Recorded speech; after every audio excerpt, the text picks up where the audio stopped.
Visítanos en voz.us.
Hola, ¿qué tal? Bienvenidos a una emisión más de Voz News. Yo soy Karina Yapor. Vamos con los titulares de hoy. Manifestantes pro-Palestina interrumpen con una protesta el evento de recaudación de fondos del presidente Biden en Nueva York. Además, vetan la marihuana recreacional en Virginia y esto enciende las críticas, pero también los aplausos al gobernador John King. Y un youtuber libanés conocido por sus arriesgados videos con mafiosos viaja a Haití para entrevistar al Barbacoa, líder de la banda criminal que azota ese país y termina secuestrado. Los detalles de esto y más en esta edición que inicia ya.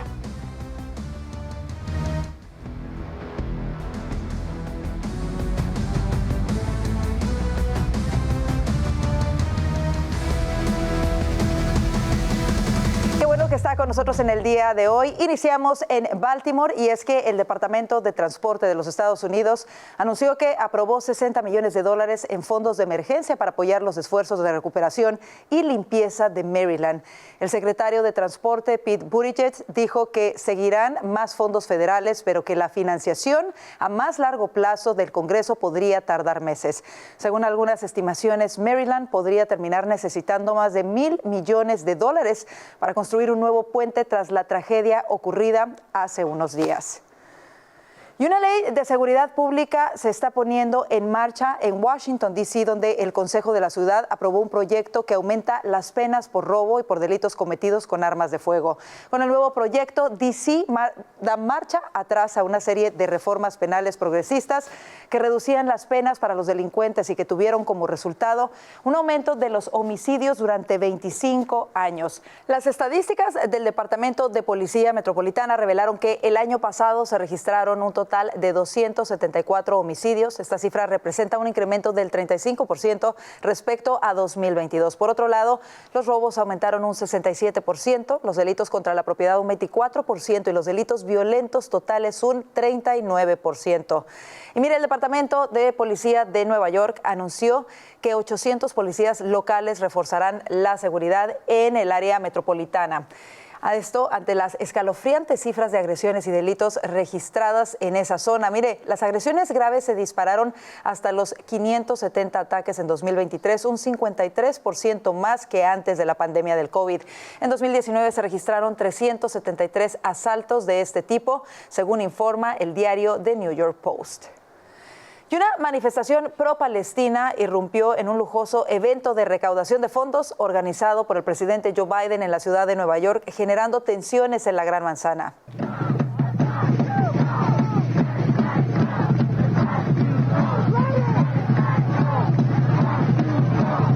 La protesta, que se extendió a lo largo de la Sexta Avenida y de la Avenida de las Américas en Midtown Manhattan, requirió la intervención de los agentes del Departamento de la Policía de la ciudad de Nueva York. La protesta pro-Palestina no fue el único desafío durante la recaudación de fondos. A través de las redes sociales, el presidente Biden fue objeto de fuertes críticas por optar por acudir al evento lujoso en lugar de asistir al velorio del oficial de policía de Nueva York, Jonathan Diller, que también se llevó a cabo el día de ayer. Y el gobernador republicano de Virginia, Glenn Youngkin, vetó ayer jueves una legislación que habría creado un mercado regulado por el Estado para la venta de marihuana recreativa. Youngkin dijo que este proyecto de ley representa una amenaza a la salud y la seguridad, ya que, según él, la marihuana conlleva los mismos peligros que otras drogas. Actualmente se permite a pacientes calificados obtener marihuana con fines médicos y en 2021 legalizó su uso y cultivo por parte de residentes mayores de 21 años. Aunque aún no ha aprobado un marco para las ventas minoristas legales. Y mire, criticar al presidente Joe Biden en algunas redes sociales ha hecho que oficiales del FBI hayan investigado los hogares de algunas personas. A continuación, veremos la reacción de una mujer de Oklahoma, quien recibió la visita de los agentes. Veamos. Tell him that Facebook flagged me for posts. Facebook gave us a couple screenshots of your account. Okay, so we no longer live in a free country and we can't say what we want? No, we totally do. That's why we're not here to arrest you or anything like that. Well, you can't arrest me for freedom of speech. We live in America. Yes, right. Exactly, so it's kind of weird that you want to come talk to me about me exercising my freedom of speech. We do this every day, all day long, talk to people. Okay. Really, it's just an effort to keep everybody safe, make sure that nobody has any ill will or bad intent or anything like that.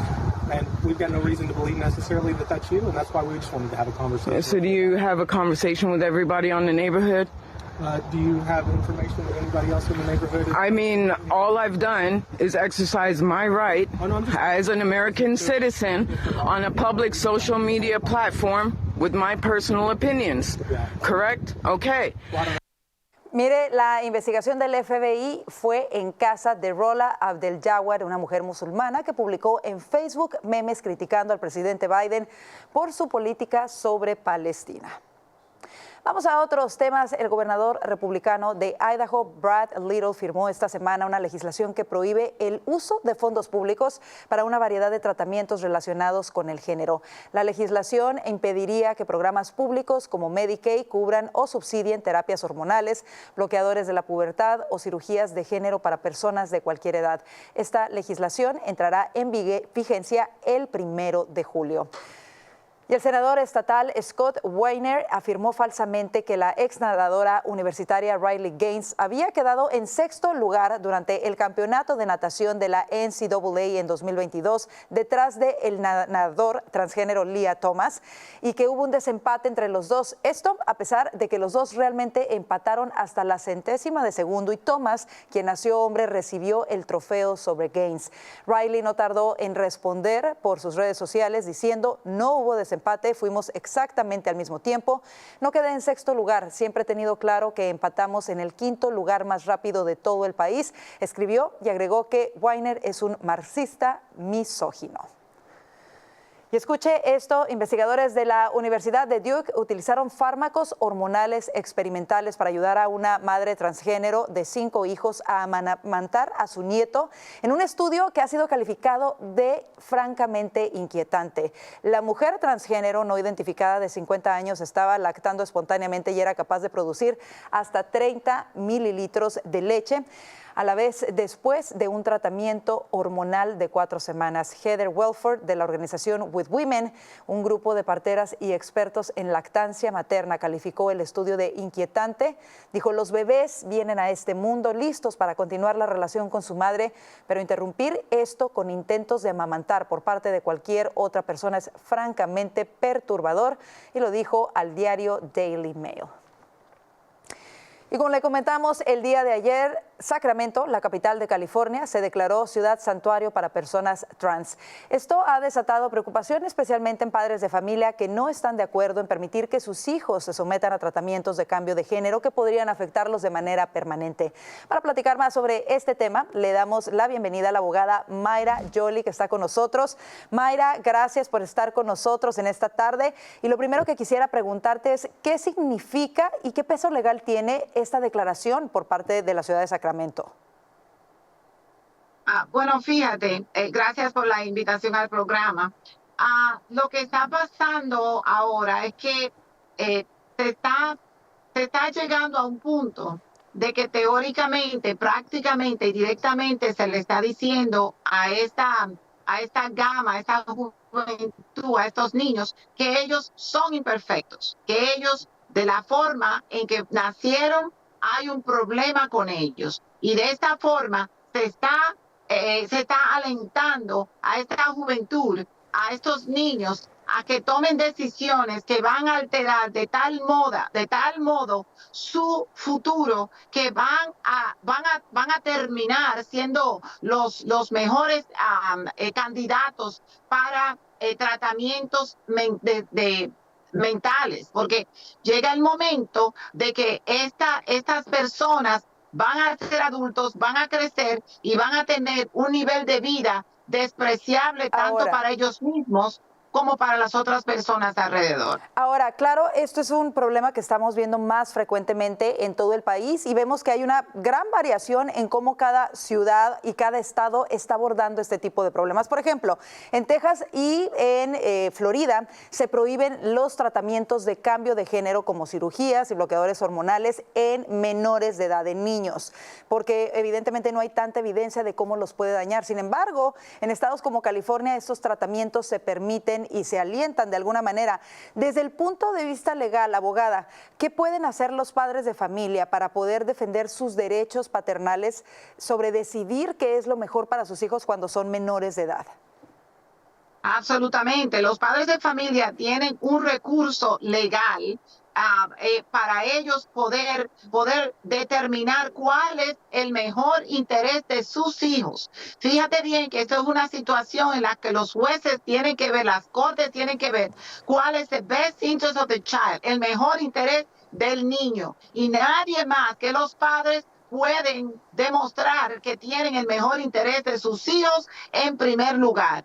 Todo esto que estamos viviendo son políticos y son una gama izquierdista de tal magnitud que el único objetivo de estas personas es destruir, es desalentar el crecimiento hormonal natural del ser humano. Abogada, bueno, hemos de hecho visto varios reportajes e investigaciones periodísticas donde se han analizado este tipo de tratamientos. En algunos casos incluso médicos se han dicho preocupados por los efectos que a largo plazo puedan tener este tipo de tratamientos, como por ejemplo, porque no obran solamente en bloquear ciertas hormonas, sino que afectan todo el desarrollo, la estructura ósea. Se tenía preocupaciones, por ejemplo, de que algunos de estos pacientes pudiesen desarrollar osteoporosis a muy temprana edad y quizá otros efectos. Finalmente, abogada, en el caso, por ejemplo, de estados como Texas y como Florida que no permiten este tipo de tratamientos, ¿qué pasa ahí si un menor viaja a otro de estos estados para realizarse este tipo de tratamientos? ¿Qué jurisdicción entraría ahí, no? Si los padres, por ejemplo, viven en Texas, pero estos menores pudieran, no sé, salir con alguien hacia otro de estos estados o ciudades que se han declarado santuario para este tipo de tratamientos. ¿Qué se puede hacer legalmente para evitar eso? Bueno, lo que se puede hacer legalmente es lo siguiente. El niño no puede dar, un menor de edad no puede dar consentimiento ni siquiera para inscribirse en la escuela él mismo. No puede dar consentimiento para este tipo de operaciones en su cuerpo, de manera que el adulto que se preste para llevar a un menor de edad a un sitio de esto para someterse a este tipo de mutilación, el adulto también puede tener consecuencias criminales por secuestro. Date cuenta que no es todas las personas que pueden o tienen la potestad de sacar a un menor de edad de su casa y menos de la jurisdicción. Así es que cualquier adulto que se preste para esto puede tener consecuencias criminales por contribuyendo a la delincuencia de un menor y también por secuestro. Ahora, eso por lo menos en los estados como Texas y Florida que prohíben ese tipo de tratamientos. Desafortunadamente en estados como California ese no es el caso. En estados como California los padres de familia están luchando por preservar esos derechos que tienen para decidir sobre el bienestar de sus hijos. Abogada, queremos agradecerle muchísimo haber estado el día de hoy con nosotros. Gracias de verdad. Y siguiendo con este tema, un equipo de fútbol aficionado australiano ha suscitado polémica después de que el equipo, que incluye a 5 mujeres transexuales, dominara un torneo solo para mujeres y se alzara con el premio de $1,000. El Flying Bats FC, con sede en Sydney, se mantuvo invicto durante las 4 semanas que duró el torneo, incluido un partido en el que una de las mujeres transexuales marcó 6 goles y se impuso por 10-0, según informó el diario Daily Telegraph. Algunos padres retiraron a sus hijas de los partidos por motivos de seguridad. ¿Qué le parece?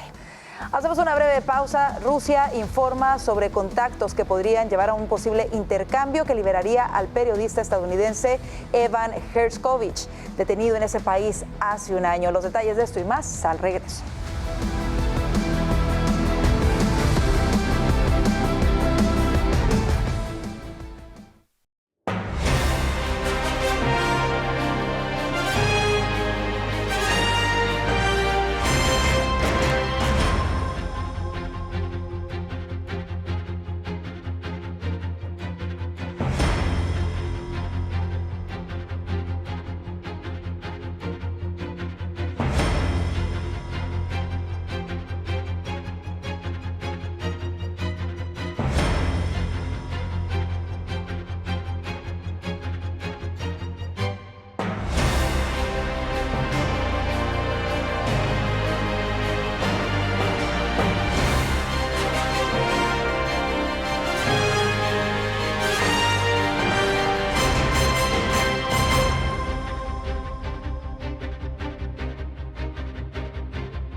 Visítanos en voz.us.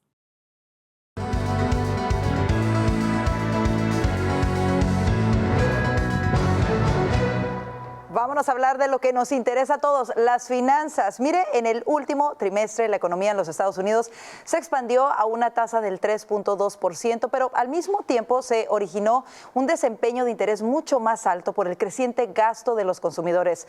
El sueño americano, por ejemplo, de tener una casa propia parece estar más lejano que nunca. Vámonos con Rosy Martel, quien nos habla de este tema. Rosy. Además, Karina, pareciera que la clase media va desapareciendo. Si nos vamos a nivel nacional, el monto de ingresos más alto que uno debe declarar en California es de $454,296 anuales para poder comprar una casa, motivo por el cual las mujeres cada vez más se involucran para apoyar económicamente en sus hogares.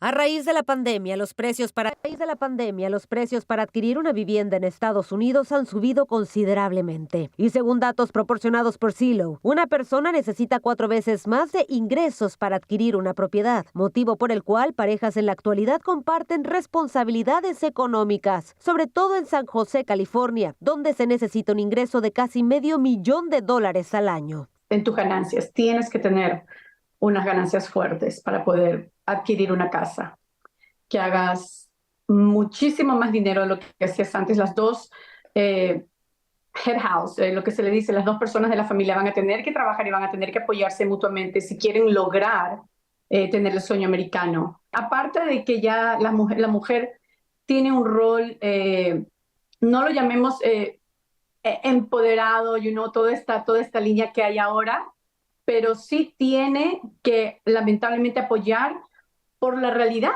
La realidad es que la economía está teniendo un golpe muy fuerte aquí en Estados Unidos y tú sí tienes que tratar de apoyar la economía de tu marido. El agente de bienes raíces Sapri Roulette Basante sugiere que para poder adquirir una casa es necesario programarse con tiempo para organizar el presupuesto y planear así su futuro, agregando la importancia de presentar a tiempo la declaración de impuestos. Pero ahorita es muy importante tener unos taxes bien fuertes para que tú puedas adquirir una casa. A decir del especialista, el monto que se debe hacer por familia en Texas al año debe oscilar entre los $90 hasta los $130,000 anuales, mientras que la compañía de bienes raíces en línea Zillow reveló que hay otras ciudades donde es mucho mayor, como en Los Ángeles, $278,250 al año, y Nueva York,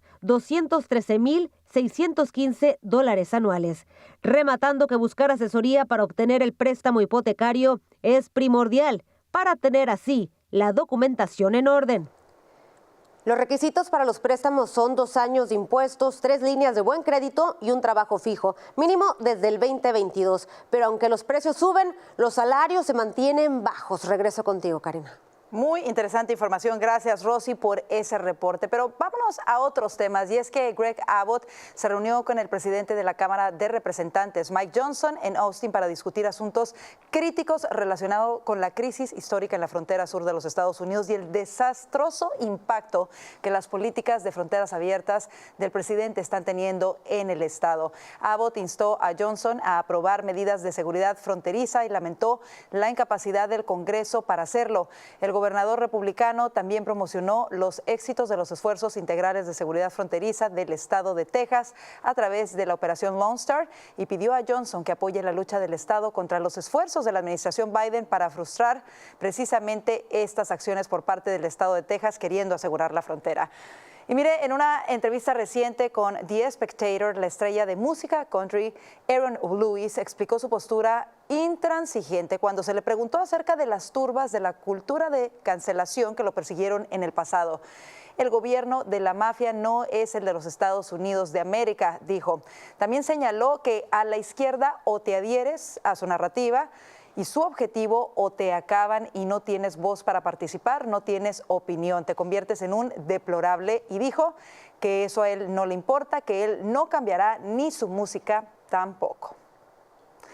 Vámonos a otros temas. El Kremlin afirmó que hay contactos en curso sobre un posible canje que beneficiaría al periodista estadounidense Evan Gershkovich, acusado de espionaje y encarcelado en Rusia desde hace un año. Veamos más en el siguiente reporte. El reportero del Wall Street Journal y que también trabajó para la AFP en Moscú entre 2020 y 2021, fue detenido en marzo del año pasado cuando realizaba un reportaje en Ekaterimburgo, en los Montes Urales. El comunicador de 32 años rechaza los cargos de espionaje que se le imputan y que conllevan una pena de 20 años de cárcel. Hasta ahora Rusia no ha aportado pruebas sobre las acusaciones y el sumario fue clasificado como confidencial. Un tribunal ruso prorrogó esta semana hasta el 30 de junio la detención preventiva de Gershkovich. Estados Unidos acusa a Moscú de haberlo tomado como rehén para intentar canjearlo por rusos detenidos en países occidentales, como sucedió con varios ciudadanos estadounidenses arrestados en Rusia en los últimos años. El presidente Vladimir Putin había dicho que estaba dispuesto a intercambiar al periodista por Vadim Krasikov, que cumple cadena perpetua en Alemania por el asesinato de un opositor checheno en Berlín en 2019.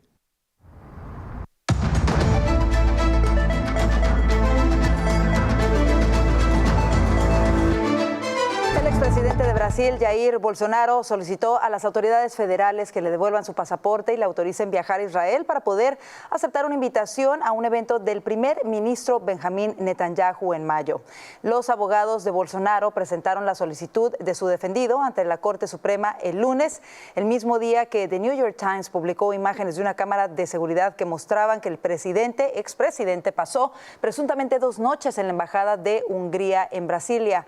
Su estadía en febrero se produjo pocos días después de que la Policía Federal confiscara su pasaporte durante una redada relacionada con una investigación sobre si él y sus principales asesores planearon ignorar los resultados de las elecciones de 2022. Y la situación en Haití es catastrófica, con 1.554 muertos en los 3 primeros meses de este año. Así lo reportó la Organización de Naciones Unidas, que además lamenta que las fronteras faciliten el suministro de armas a las bandas delictivas que allí operan. Veamos más en el siguiente reporte. Hoy corresponde a los haitianos unirse para resolver esta crisis. Debemos tomar nuestro destino en nuestras propias manos para que el país funcione. El alto comisionado de las Naciones Unidas para los Derechos Humanos, Volker Turk, afirmó que es escandaloso que a pesar de la situación en el terreno, sigan llegando armas. El informe señala que factores estructurales y especulativos han llevado a Haití a una situación catastrófica, caracterizada por una profunda inestabilidad política y unas instituciones extremadamente frágiles. Haití, que ya atravesaba una profunda crisis política y de seguridad, ha sufrido un recrudecimiento de la violencia desde principios de mes, cuando varias pandillas sumaron fuerzas para atacar lugares estratégicos de Puerto Príncipe, afirmando querer derrocar al primer ministro Ariel Henry. El 11 de marzo aceptó dimitir, y el futuro Consejo Presidencial haitiano, que debe tomar las riendas de la nación, se comprometió el miércoles a restablecer el orden público y democrático.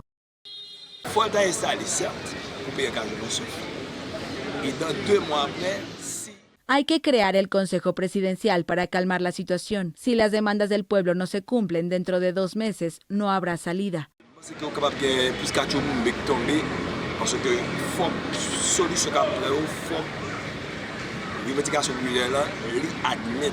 Según la ONU, la corrupción, la impunidad y la mala gobernanza, agravadas por los crecientes niveles de violencia de las pandillas, erosionaron el Estado de Derecho y llevaron a las instituciones del país al borde del colapso. Según el informe, las bandas siguen utilizando la violencia sexual para maltratar, castigar y controlar a la población. Sin embargo, los casos de violencia sexual no se denuncian y suelen quedar impunes. Mire, de verdad que es difícil la situación y a propósito de lo que se está viviendo en Haití, el youtuber Addison Pierre Malouf, conocido como Your Fellow Arab, había sido secuestrado en ese país. El secuestro se produjo luego de que el youtuber viajara a la isla caribeña para realizar una entrevista a Jimmy Cherisier, conocido por su apodo Barbecue, quien es un ex policía y el líder criminal de las pandillas que azotan a Haití. Esto según reportes de medios libaneses que informan que los secuestradores están pidiendo un rescate de $600,000 para liberar a Addison Pierre Malouf. En pantalla se puede ver una fotografía de él, incluso con bandas criminales de Brasil, ya que era parte del contenido que realizaba para sus plataformas. Vámonos a otras cosas porque, como usted lo sabe, la situación en Cuba es bastante difícil. Mire, desde que abre los ojos por la mañana hasta que los cierra por la noche, Diana Ruiz, una madre de familia, solamente piensa en la comida que necesita para su pequeño de 6 años. Un dilema que muchas otras madres cubanas enfrentan ante la escasez de alimentos y los apagones que sufre la isla. Veamos más en el siguiente reporte. Porque lo primero que hago que me tiro a la cama es que le voy a dar de comida a mi hijo. Y cuando me acuesto, ¿qué puedo darle para merendar? Para su desayuno. La cantidad de alimentos que entrega el gobierno llega racionada y se atrasa. La preocupación es constante para esta mujer que cursa su 4º mes de embarazo en Nuevo Vedado, un céntrico barrio de La Habana donde vive junto a su padre Lázaro. Las 7 libras de arroz no alcanzan para el mes y ya no te la dan ya, te la dan lo mismo el día 5 que el día 20, que el día 25, te dan 2 o 3 libras. Un país azucarero. Este país está rodeado de agua salada, aquí no es para que falte la sal. ¿Por qué? En su alacena guarda un poco de arroz y unos cuantos panes. En la nevera hay poco más. La falta de alimentos y los largos apagones causaron protestas el 17 de marzo en al menos 4 ciudades del país. La capital no sufre los cortes de electricidad que afectan al resto de las provincias, pero muchos advierten que los alimentos llegan a cuentagotas o son muy caros en las tiendas privadas. Yo cobro 1.500 pesos de jubilación y un paquete de pollo me sale en 3.000, o sea, serían 2 meses sin yo poder pagar la luz, el agua y comprar las cositas que te dan para poder adquirir un paquete de pollo. En 2023, las autoridades reconocieron problemas por la falta de divisas para importar el 100% de los productos de la canasta básica, que se distribuyen a precios subsidiados a los 11 millones de cubanos. La isla además registra una escalada inflacionaria, con niveles no vistos por los cubanos desde el triunfo de la revolución en 1959. Vamos a otras cosas, ya de regreso a nuestro entorno. Y mire, es que en estos días santos de descanso para muchos y para compartir con la familia, muchos se preguntan qué pueden hacer. Bueno, nuestra compañera Verónica Silveri nos tiene información sobre las mejores películas que podríamos disfrutar durante este fin de semana. Veamos. Muchas gracias, Karina, y un gusto saludarlos con motivo de la Pascua. Días que para muchos son de estar con la familia e incluso aprovechar la Semana Santa Católica para salir de viaje. En Voz Media les ofrecemos otra opción, una que suelen elegir las personas que ven esta época como un tiempo de recogimiento espiritual, de meditación, de visitar iglesias y compartir con sus allegados los valores de la religión que practican. Cada vez con más frecuencia se crean productos audiovisuales que se prestan para educar a los más pequeños y que comprendan mejor la fe de sus padres. No solo los pequeños, los mayores también pueden revivir el sacrificio gracias a largometrajes como los siguientes. La Pasión de Cristo, uno de los trabajos que los espectadores más alabaron del director Mel Gibson, se estrenó en el año 2004 y pronto se convirtió en todo un éxito mundial. La película narra parte del Nuevo Testamento cristiano. Otra cinta imperdible es Rey de Reyes, una de las películas más apreciadas por los espectadores. Fue una de las primeras películas de temática religiosa estrenada en la década de los 60. Dirigida por Nicholas Ray, el largometraje cuenta la historia del nacimiento de Jesucristo, así como los momentos más importantes de su vida, incluyendo su crucifixión y posterior resurrección. Jesucristo Superstar, una de las películas musicales más aclamadas de todos los tiempos. Se centra especialmente en los últimos días de Jesús. Se estrenó en 1973. Fátima es una película que no se centra en la vida de Jesucristo, sino en el milagro que realizó la Virgen María en Fátima, una localidad portuguesa a principios del siglo XX. De esta forma, la película religiosa que estrenó el director italiano Marco Pontecorvo en el año 2020 cuenta la historia de la pastora de 10 años Lucía dos Santos y sus dos primos, Francisco y Jacinta Marto. Otra película musical de temática religiosa es Desfile de Pascua. La cinta, dirigida por Charles Walters, estrenada en 1948, es quizás la propuesta menos religiosa para esta época, ya que a pesar de estar ambientada en Pascua, no se centra tanto en el componente espiritual y simplemente coincide en que se ambienta durante la Pascua.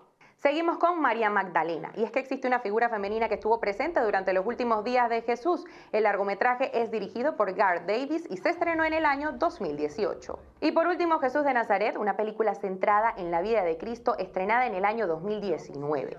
Es un largometraje cubano-español dirigido por Rafael Lara. Está protagonizado por los actores Julián Gil y Gaby Espino, y cuentan también en su reparto con Fernando Allende.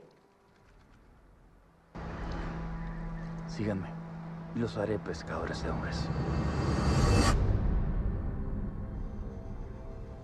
El Espíritu del Señor está sobre mí. También existen series como The Chosen, estrenada en el año 2017 para poder disfrutar esta Semana Santa. Con esta información y buen repertorio de películas, volvemos contigo a los estudios, Karina. Buenas opciones, gracias, Verónica. Si quiere ir a la pantalla grande, también podría ver Cabrini, estrenada apenas el mes pasado, que narra la historia de una religiosa y su vida de milagros. Vamos a una breve pausa y ya regresamos con más.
Visítanos en voz.us.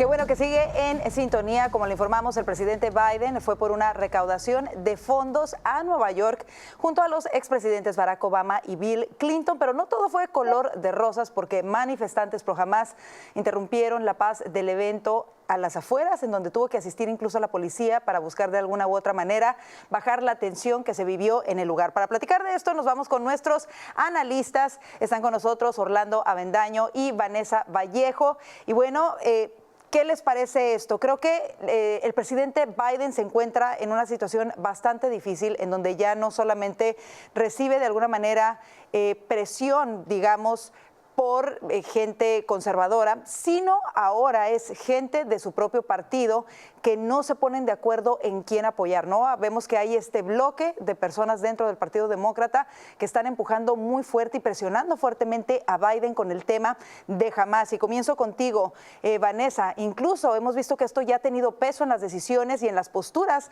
que la administración Biden ha tomado con relación al conflicto entre Israel y Hamás.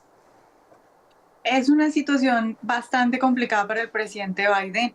Solo por mencionar un caso en particular, por ejemplo, Michigan, que es uno de los estados bisagra y que es súper importante para Biden. En Michigan hay una alta población musulmana que está pidiendo fuertemente el cese al fuego y condenando al presidente Biden por lo que está ocurriendo. Y, por ejemplo, Biden no se puede permitir perder Michigan. Y eso es lo que estamos viendo, por eso es que esa es la razón por la que estamos viendo un Biden que se está cambiando su postura hacia Israel y que está tomando medidas que para muchos era como imposible que Estados Unidos llegara a ese punto. Ahora, ese evento efectivamente logró lo que él quería en cuestión de dinero y eso yo creo que no hay que dudarlo. El Partido Demócrata va a conseguir más dinero que el Partido Republicano, que la campaña republicana. Sin embargo, el solo hecho de tener esas protestas tan fuertes, no solo afuera, pero también adentro, hubo un episodio de alguien gritando al presidente, pues muestra que lo que tú decías, Karina, que incluso dentro de su voto más fuerte el descontento es grande y no solo dentro de esta población que, digamos, apoya a la parte de los palestinos o como lo quieran llamar, pero también hemos visto a Biden perdiendo voto hispano y el voto afrodescendiente, que es una de las columnas del Partido Demócrata. Y específicamente hablando de lo que es de la guerra ahorita en Israel, específicamente con este tema, hemos visto no solamente protestas en contra del presidente Biden, sino que también hemos visto ahora acoso. Por ejemplo, veíamos hace unas semanas a Alexandria Ocasio-Cortez siendo perseguida por estos manifestantes que de alguna manera ya, o sea, están poniéndose en la vida de los políticos, exigiendo un alto al fuego en Israel. Orlando, esto sin duda alguna era algo que no se había visto en los Estados Unidos y que ahora lo estamos viendo por todos lados. Es un monstruo que ha alimentado el Partido Demócrata, lo ha cultivado. Precisamente Biden y el ala más izquierdista del partido, ha querido mantener contento a todo el Partido Demócrata, a todo el espectro de la izquierda, y no puede, se lo están devorando. Con respecto a Israel, Biden cometió el error de querer complacer a un ala que nunca va a poder complacer, porque lo que está pretendiendo es prácticamente que Estados Unidos no solamente le dé la espalda a Israel, sino que acompañe el boicot contra Israel y esa especie de noción que al final termina siendo bastante genocida de que hay que pasarle por encima a Israel, ¿no? El famoso from the river to the sea. Eso lo cultivó el Partido Demócrata y hoy lo está pagando. Bueno, y algo que también que mencionamos el día de hoy dentro del noticiero y que me llama bastante la atención, de verdad que esto no lo había visto, no sé si ustedes habían visto algo similar, pero es precisamente este video que se hace viral en donde una mujer denuncia que llegó el FBI a su casa a investigar porque ella había puesto memes criticando a Biden y en específico por el actuar de Biden con relación a Palestina. Pero llama mucho la atención, esto de verdad a mí me llama bastante la atención. Se presentaron 3 agentes del FBI para platicar con ella, una ciudadana que no se lo esperaba, y llegan para platicar con ella y hacer una investigación simple y sencillamente por sus comentarios. No sé si tengamos por ahí producción el video, vamos a verlo y luego lo comentamos. And tell him that Facebook flagged me for posts Facebook gave us a couple screenshots of your account. Okay, so we no longer live in a free country and we can't say what we want? No, we totally do. That's why we're not here to arrest you or anything like that. Well, you can't arrest me for freedom of speech. We live in America. Yes, right. Exactly, so it's kind of weird that you want to come talk to me about me exercising my freedom of speech. We do this every day, all day long, talk to people. Okay. Really, it's just an effort to keep everybody safe, make sure that nobody has any ill will or bad intent or anything like that. And we've got no reason to believe necessarily that that's you, and that's why we just wanted to have a conversation. So do you have a conversation with everybody on the neighborhood? Do you have information with anybody else in the neighborhood? I mean, all I've done is exercise my right as an American citizen on a public social media platform with my personal opinions. Correct? Okay. ¿Qué piensan de esto? Comienzo contigo, Vanessa. ¿Qué podemos decir? A ver, ojalá que las autoridades estuvieran siempre atentas a todas las amenazas que puedan ocurrir. Este caso en particular, pues es que no conocemos los detalles.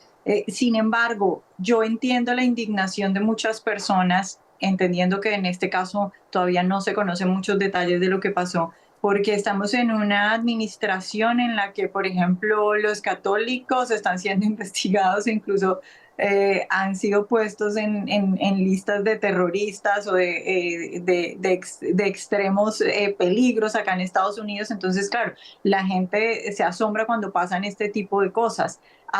Hay memes, y yo creo que aquí uno tiene que ser muy responsable. Hay memes y hay publicaciones en las que, por ejemplo, se incita a cierto tipo de violencia. En ese caso está validado que las autoridades, digamos, hagan una investigación. En este caso en particular es que no sabemos, pero sí sabemos que efectivamente dentro de la administración Biden han ocurrido cosas como que se investiga gente por ser católicos, por ejemplo.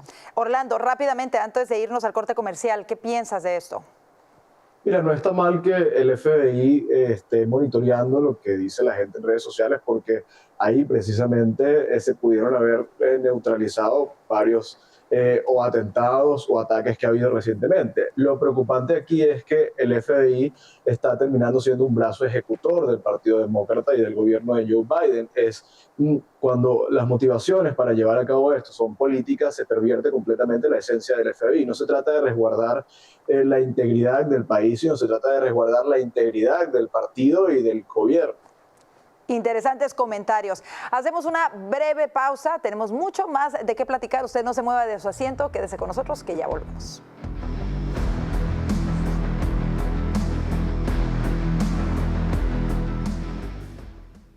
Es hora de mostrar la otra cara de la moneda. Bajo esta administración se han perdido más de 85,000 niños. Sin filtros, sin agendas y con los valores que nos caracterizan a los hispanos. The Biden administration wants an open border. Voz News con la reconocida presentadora Karina Yapor, acompañada de un equipo de destacados periodistas y analistas políticos, económicos y sociales.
Seguimos analizando los temas que hacen titulares. Mire, los republicanos insisten en la destitución del secretario de Seguridad Nacional, Alejandro Mayorkas, que en varias ocasiones ha reiterado que la frontera está segura, y cada vez esas palabras parecieran más un chiste por lo que se ve diariamente.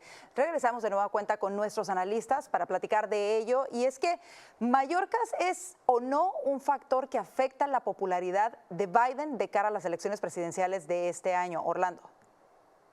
Los republicanos no pueden dejar morir el tema de Mallorcas, porque además la crisis fronteriza es la mayor preocupación que hay en este momento. Está entre las prioridades de la mayoría de los americanos. Lo que está haciendo el Congreso es presionar para aumentar el costo político de lo que está haciendo Alejandro Mayorkas, y bueno, esperamos que esto se vaya a discutir a mediados de abril. Si no me equivoco, el 9 o el 10 de abril pasaría esto a ser discutido y como tal votado.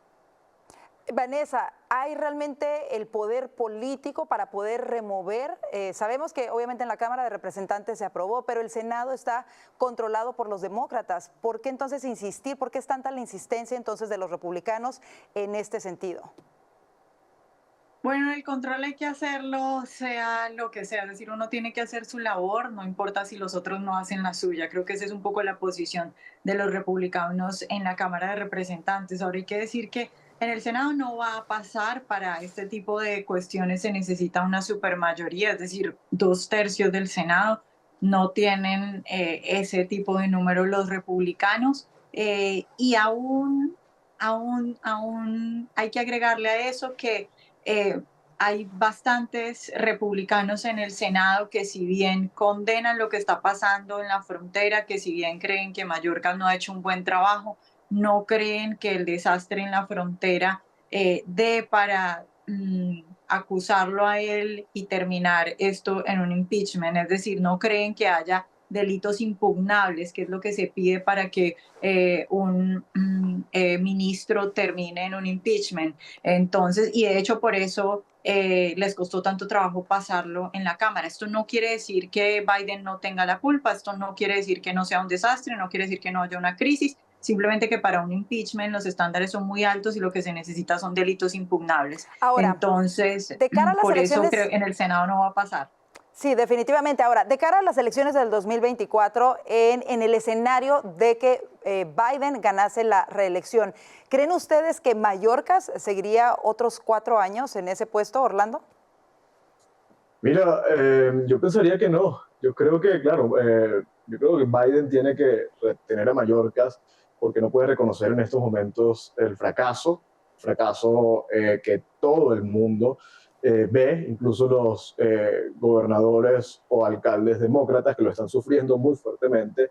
Pero yo creo que Biden, no, yo creo que él va a tratar de atajar este problema para un eventual y muy distante, muy remoto segundo mandato, y es probable que reconozca que Mayorkas no estuvo a la altura, ¿no? Así es, la verdad es que es un panorama difícil. ¿Se les ocurre a alguien que pudiera llenar esa posición en caso de que continuara en el poder el presidente Biden por 4 años más, Vanessa?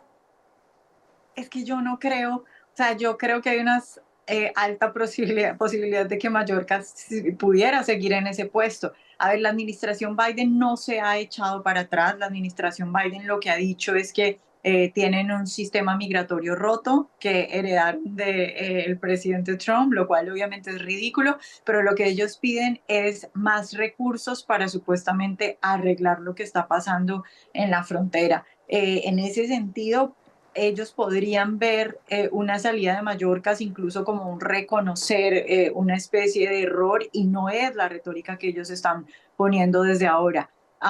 También hay que decir que desde cierta parte del Partido Demócrata, no voy a decir que desde todo el Partido Demócrata, pero desde cierta parte del Partido Demócrata es claro que los esfuerzos son a que cada vez entre más gente. Y al mismo tiempo, como lo hemos comentado en este programa muchas veces, unos esfuerzos muy extraños porque, por ejemplo, no se le pidan ID a la gente para votar. Entonces, esta crisis parece que es algo no que está pasando por error, sino porque quieren. Ahora, algo que llama muchísimo la atención es, por supuesto, hay esta retórica, ¿no?, de ser proinmigrante y todo esto. Esta administración ha dado parol humanitario, TPS, y sin embargo, nada de eso ha cesado el tráfico fronterizo, el tráfico indocumentado, a pesar de todas estas otras vías legales para inmigrar. Nada parece suficiente. Y pareciera, por parte de la administración, que parecen hacer todo antes que cerrar la frontera. ¿En dónde va a parar esto, Orlando?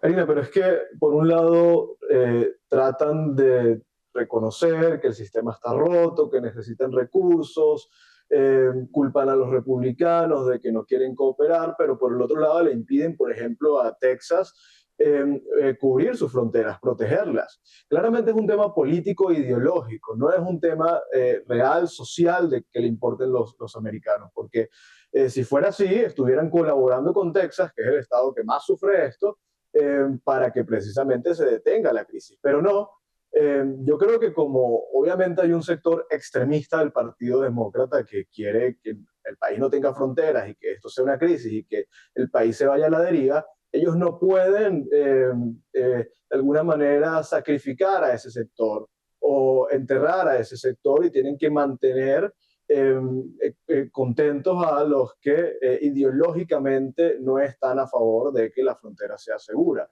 Es muy peligroso y les ha salido muy mal al Partido Demócrata. Nuevamente, es Biden tratando de complacer a todos. Y bueno, realmente recordar que bajo esta administración han ingresado más de 7 millones de personas de manera indocumentada a los Estados Unidos, o al menos lo han intentado. Ahora, hay que mencionar, precisamente veíamos unas imágenes hace unos días en donde un grupo intentaba forzar la entrada luchando literalmente con los miembros de la Guardia Nacional de Texas, pues ya hay arrestos. El estado de Texas arrestó a 70 personas de este gigantesco grupo que intentó entrar ilegalmente a través de El Paso, Texas, pero tal pareciera, como lo mencionábamos, que acciones como esta realmente no sirven, son como un paño caliente para un problema mayor, sobre todo cuando las acciones de Texas están siendo criticadas y ¿cómo se diría la palabra? Desafiadas es la palabra en las cortes, como lo vemos con la SB4. Vamos a cambiar un poquito de tema. Por último, han aprobado un proyecto de ley en Washington, D.C. que aumenta las penas sobre las personas que cometen delitos como robo y todo este tipo de delitos que han incrementado tanto en los últimos años. ¿Qué pasa? Tú resides en Washington, D.C. hace algunos años, Vanessa. ¿Será que ya se han dado cuenta que la mano blanda realmente no funciona con la delincuencia? Karina, es tan triste porque yo vengo de Colombia, que es un país con bastante crimen, y yo a veces ya me siento en las calles, sobre todo cuando utilizo el transporte público, a veces digo, pero es que me siento igual de insegura que me sentía en Colombia. Los robos a los vehículos, recordemos que a un senador hace unos cuantos meses le robaron el vehículo cerca al Capitolio, están muy altos también los robos a las tiendas, el crimen está, el crimen y la sensación también de inseguridad, porque también hay un problema de enfermedades mentales que hace que veas a gente completamente zombie, loca en la calle, que te da además la sensación de inseguridad terrible.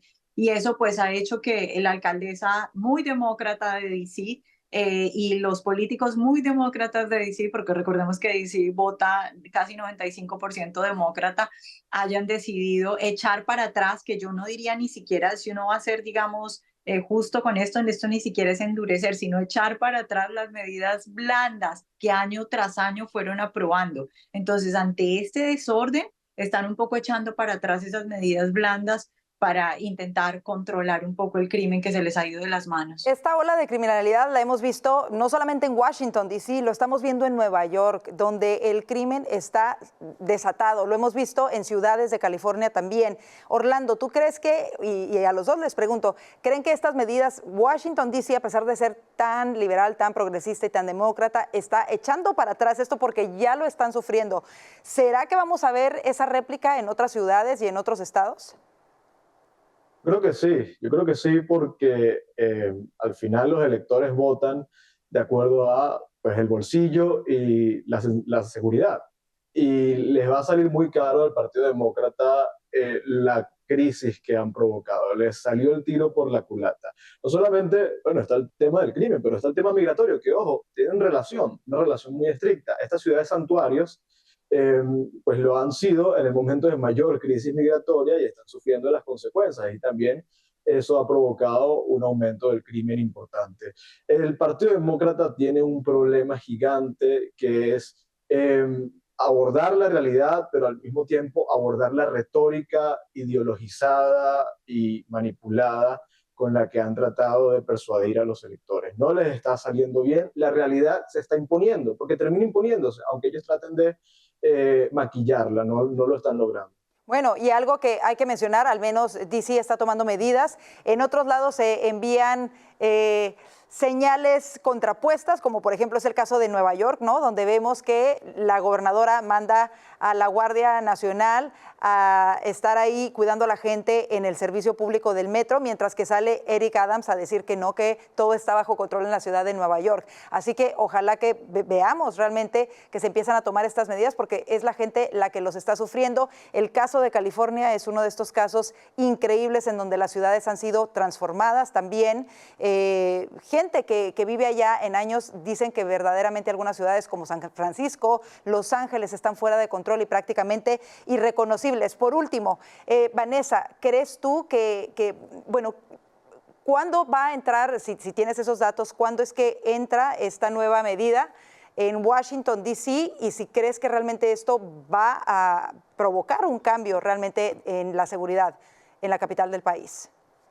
Sí, pues esto debería aplicarse en cuestión simplemente de semanas o 1 o 2 meses. Estas cuestiones se aprueban rápidamente y se ponen en marcha rápidamente porque es una cuestión local. Bueno, yo no sé si vaya a funcionar, hay que ver cuáles son los resultados. Obviamente la justicia es muy importante para reducir el nivel de crimen, está directamente asociado. Si alguien sabe que no tiene que pagar por sus crímenes, pues la probabilidad de que los cometa es muy alta, pero lo que pasa particularmente en DC es también lo que pasa en muchos lugares de Estados Unidos, tiene que ver además con cuestiones de salud mental y de consumo de drogas. Entonces hay que atacar el problema por todas esas vías al mismo tiempo. Hay un gran trabajo que hacer, pero sin duda alguna, poniendo leyes más fuertes, yo creo que se ayuda a controlar un poco, al menos, o se aborda una parte de esta crisis de violencia que se está viviendo en el país. Muchísimas gracias por estar con nosotros, Orlando y Vanessa. Siempre un gusto escuchar sus opiniones sobre los temas que hacen titulares. Y mire, para usted que está con nosotros, despedimos esta emisión de Voz News con imágenes de Viernes Santo de celebraciones en Jerusalén, en donde se conmemora la crucifixión de Cristo por la vía dolorosa que lo llevó al Calvario. Aquí los cristianos llevan una cruz durante una procesión que marca el Viernes Santo a lo largo de la Vía Dolorosa en la vieja ciudad de Jerusalén, la ruta que los cristianos creemos que recorrió Jesús mientras cargaba su cruz antes de ser crucificado y entrar en la iglesia del Santo Sepulcro. Con estas imágenes nos despedimos. Cuídese mucho y si Dios lo permite, aquí nos vemos la semana entrante. Bendiciones.